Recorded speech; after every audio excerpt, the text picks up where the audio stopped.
Australia காலநிலை மாற்றத்தால் மோசமான சுகாதாரம், பொருளாதாரம், சுற்றுச்சூழல் பாதிப்புகளை எதிர்கொள்ளும். இதனால் எந்தவொரு சமூகமும் பாதுகாப்பாக இருக்காது என்று காலநிலை மாற்ற அமைச்சர் கிறிஸ் போவன் வெளியிட்ட புதிய தேசிய காலநிலை இடர் மதிப்பீட்டு அறிக்கை எச்சரித்துள்ளது.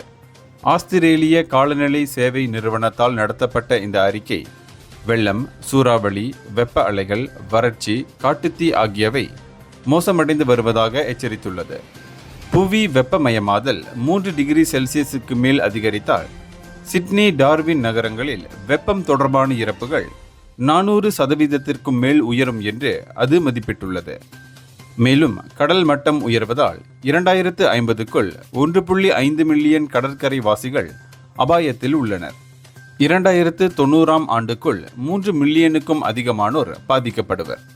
அது மட்டுமின்றி கடுமையான வானிலையால் ஏற்படும் பொருளாதார இழப்புகள் ஆண்டுக்கு $40 பில்லியன் எட்டும் என்றும் தெரிவிக்கப்பட்டுள்ளது.